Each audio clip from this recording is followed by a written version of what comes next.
Hello everybody, it's John. Oh, I'm finding out some interesting things with my camera. All of a sudden it started giving me a countdown to start recording. And I don't know what I did to make it do this. Oh dear. Look, it really is a Mickey Mouse production with me every day when I do things. What is today's vlog about? Well, it's getting towards the end of the year and it's time to start doing what every other wally on the internet does. We do top 10s and we do countdowns. We do all sorts of things that make people think they know what they're talking about. And of course, I never know what I'm talking about. So that really impresses people. Yes, doesn't it? I'm going to look at my top 10 role-playing games. Or I guess those role-playing games that mean the most to me, that fall into, I guess, the top 10 role-playing games that mean the most to me. Yeah. So these are ones that I guess have stuck with me throughout 40 odd years. Now, in most cases, these I guess will never change because, to be quite honest, there haven't been a lot of role-playing games that have come along that have really grabbed me. I think Blades in the Dark has been the only one that has impressed me, but due to the fact I've never been able to get anybody to play it, it's not entered into my top 10. So until such time as I can sit down and start playing it, it will remain out of my top 10. So let's have a look at what is in my list. And a lot of people will go, oh dear, there's nothing new there. And quite frankly, there won't be, because everybody's seen, I think, just about everything that I've put up. So in my top place of my favourite role-playing game, and I think everybody will know that, and it is Empire of the Petal Throne. This was the game that launched me into role-playing. It started my gaming career. Yes, it wasn't D&D. It was Empire of the Petal Throne.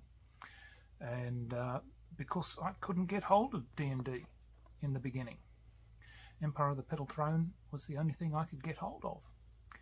And eventually I did get D&D, but this game was brilliant. And I think I have to thank the fact that it was the fact that this game was so different that I was able to enjoy the diversity of role-playing games that were to come. Yeah. So it was so non-Western orientated role-playing. And that's what I loved about it.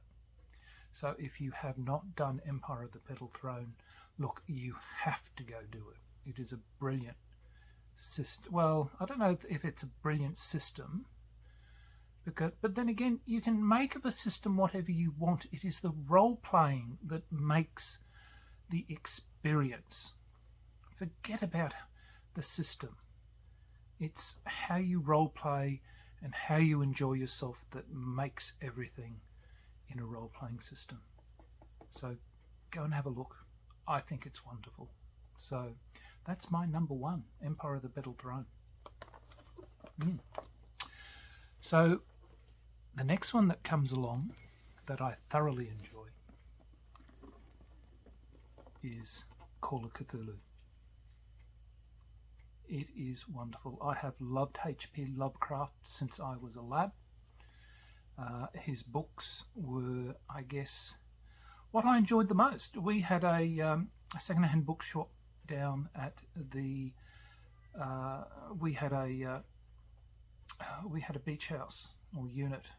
Well, I had two units actually down at a place called Burleigh Heads down on the Gold Coast. And every weekend and holidays, my mother would take us down there, and the first thing I would do every Saturday morning would be to tear off down to the second-hand bookshop to see what they would have in there. and that's, for 20 cents and 10 cents a book, you could not complain. Yeah. And that's where I picked up most of my novels in the early days. And I don't know what the heck happened to all my books. I really do. But I've managed to reacquire nearly all of them now. But geez, I wish I'd have still kept them, and for the prices that I paid. But look, Call of Cthulhu is an excellent system. It really is, and it is marvellous in the fact that it is a system where you are not meant to fight the monsters. Well, you are to a certain degree, because you can't win against the monsters, or you should not win against the monsters. You're meant to avoid the monsters and win through other means, at least if you're playing properly. It is a marvellous system that is designed to reward people for thinking, not fighting. And I've always loved the not so much the horror aspect, but just the suspense that you can build if you are a really good game master. So Call of Cthulhu is my number 2. Then we move on to, yes, number 3. Dungeons and Dragons, and for me, it's Second Ed, AD&D. And it always will be, because this is the one that I really cut my teeth on. It's the one that I guess launched my, shall we say, my career into clubs and running things and doing things, and I guess making a lot of enemies with a lot of people. But I was a very ambitious person, I guess, during the 80s. But this was, for me, a good system. I know a lot of people don't agree, but for me, it was a system that I enjoyed. And look, it was popular for its time. And people need to remember that, is that for the time, it was what it was needed for. Just as, I guess, 5th Ed is what it's needed for the people of today. So, 3rd Ed was made for the people that were needing it for the time period that it was produced. So, this is what people need to realise, is that there is nothing wrong with any of the editions that have been produced. They were made and they were produced to meet the need of the people that wanted them. And for me, this edition will always be my favourite. So this is my number 3 in role-playing games. And I play 5th Ed. Can't say that I particularly like it, but, this is the one that people play, so I'm happy enough to run it. So D&D, my number 3.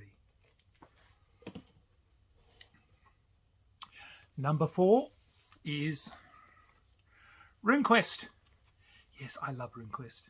Always have from the day that it first came out, and you will find that I have lots of videos in my archive, or not archive, but in my playlists that cover my collections for most of these videos that are in this collection.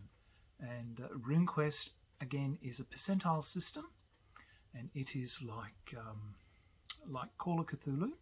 It is a percentile-based system that I love, and I find it, like all percentile systems, generally far superior than, say, the Die 20.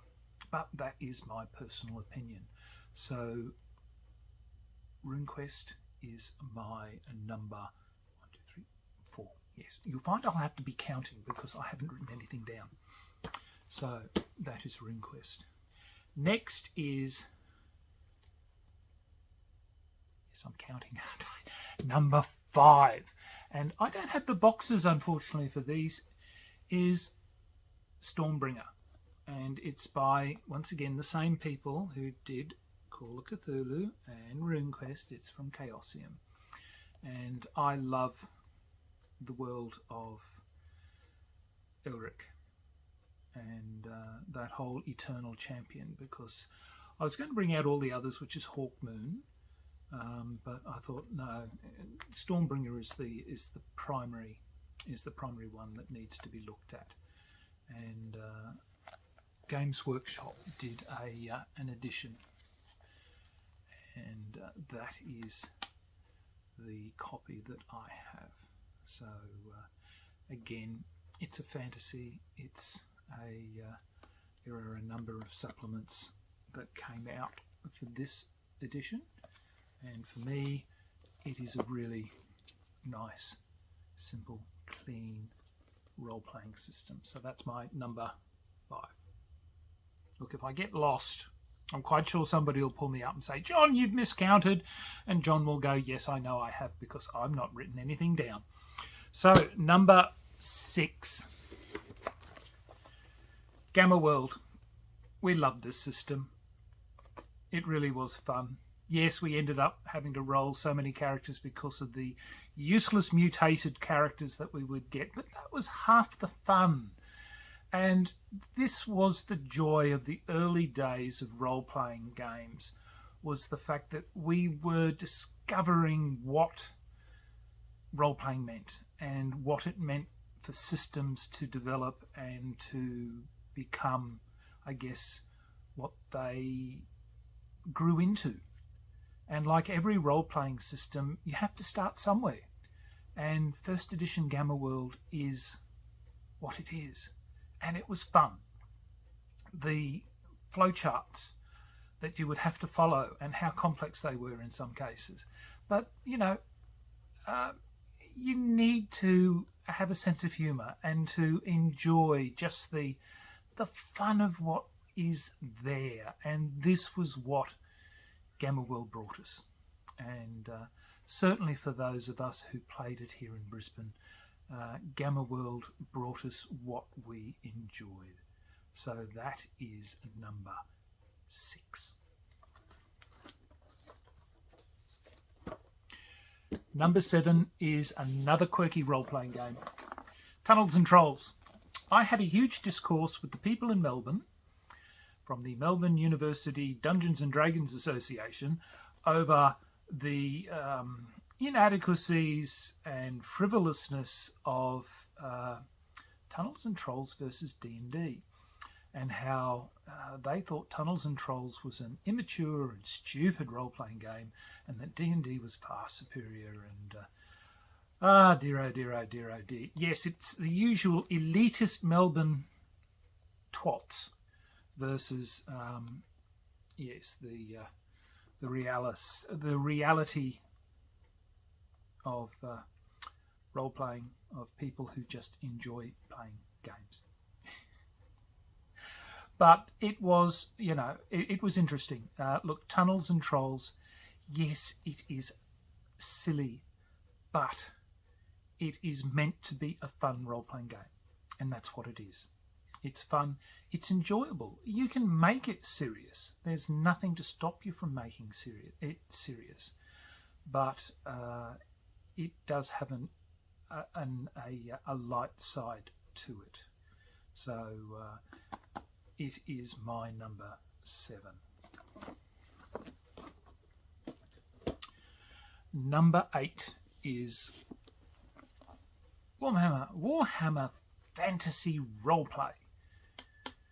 Yes, as soon as this came out, I had to get it because it is a wonderful role-playing game set in a world that I was always fascinated with, because we had the Warhammer army books coming out that would tell us information about the world of the old world for Warhammer, and we were hoping that this would tell us even more, because I think it was the 3rd edition of Warhammer Fantasy Battles had a lot of information in it, and we were hoping that this would carry on with the information that was there. So it did to a degree, and there were a lot of supplements that came out.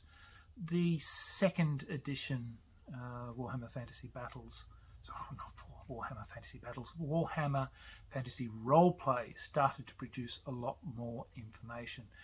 Sadly, not a lot of monsters.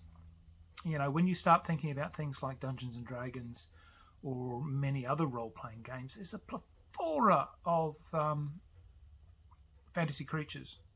Not so much with this role-playing game, which is sadly a little disappointing. But if you start to think about what the premise of this world is, which is more about chaos and its underlying threat, I think you're more meant to be running a campaign where, you know, everything's mutating and the world's falling to pieces, and you're really running in the Empire of Man rather than dungeon delving and doing all sorts of other things like that. I think is how it's meant to be run.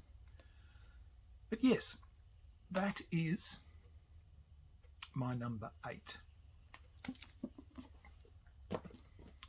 Number 9 is continuing in the world of Games Workshop. Dark Heresy. This time we've gone to 40k.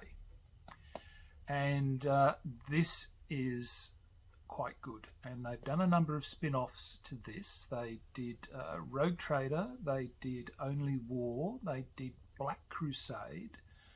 Can't remember whether or not there were any others. No, my memory's getting a bit dodgy now, but this is quite good. Now, they did do a second edition of this, which my friend Simon, who ran this the most, liked the most, and we, I believe, found this, or the second edition was the most efficacious. And so consequently, I actually got very lucky and picked up a second edition of this RPG, really cheap, considering the ridiculous prices these books are going for now that they're out of print. Now, I know that they've done another edition of this called Wrath and Glory, which I've seen, and I'm not really impressed with it. I rather prefer this edition. But as I said, if you like the role-playing system, if you like the world, I guess the role-playing system itself doesn't really matter too much. The only thing is that this is a percentile-based system, which is good. But from what I understand now, I could be wrong.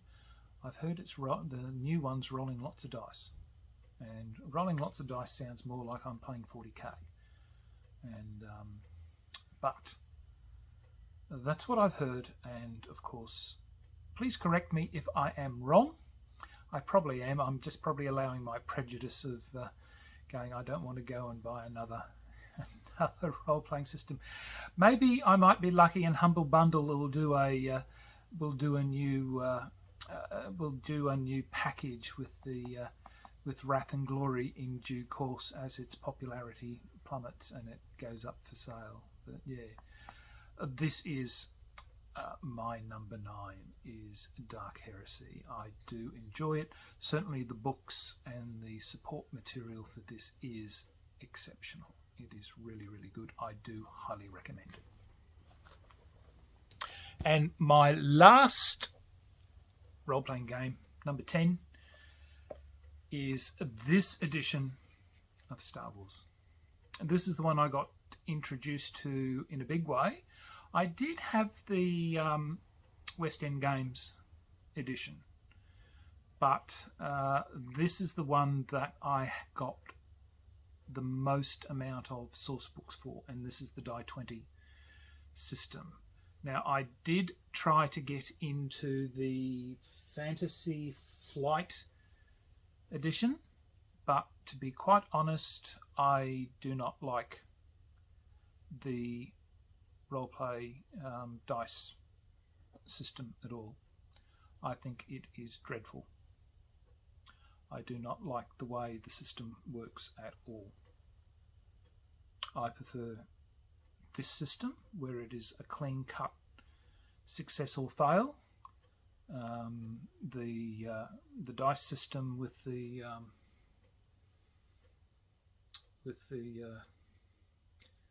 Fantasy Flight one, I'm sorry, leaves me very cold and dissatisfied. There's too many dice being rolled and too much dice interpretation and cancelling. Now, I know that there are people who can very quickly roll and understand, but for novices, I found that it was a very unfriendly role-playing game, and most people weren't prepared to continue to try and play the system. They actually preferred the die 20, which was far simpler and far easier to understand because it was a familiar system for them to comprehend. I honestly can't understand why Fantasy Flight would have gone for a more difficult. But anyway, that's neither here nor there. I'll stop talking comparisons and go back to what this is my preferred. Number 10 is this version of Star Wars. This is the one that I like due to the fact that it had more of the material to do with the Clone Wars and the which I really enjoyed for the role playing. I enjoyed episodes 1, 2, and 3. I know a lot of people don't like to hear that, but I enjoyed episodes 1, 2, certainly 1 and 2. Can't say I really enjoyed 3, but episodes 1 and 2 I thought were excellent. I enjoyed the Clone Wars cartoons, the animated series. I thought it was brilliant. I really enjoyed that. So for me, this is number 10 in my role-playing top 10. So there you go, everybody. I've rambled on for 20-odd minutes about they're my favourite role-playing games out of all of the role-playing games, I guess, that I've got. And I do have a lot, but they're the ones, if people were to say, John, what role-playing game would you like to play the most? Those are the top 10 that I would grab and say, look, these are the ones I'd like to run the most. Which one would you like to pick out of them? And I'd be saying, look, I'd love to say, look, let's play Empire of the Petal Throne, but I'd know people would go, oh, geez, I don't know about that. I'd see most people would probably go, oh, yeah, I wouldn't mind playing Call of Cthulhu. They'd probably balk at second ed D&D. They might think about RuneQuest. I don't know if they'd touch Stormbringer. Gamma World, maybe. Tunnels and Trolls. Most people don't even know Tunnels and Trolls. Star Wars, they would. As for Dark Heresy and Warhammer Fantasy Battle, again, it's a niche. Unless you're actually a miniature gamer, it would be difficult to get. But yeah, so there you go. Well, look, thank you everybody for watching, and hopefully you can see the insanity that prevails behind my madness. So till next time, signing off, the Honourable John.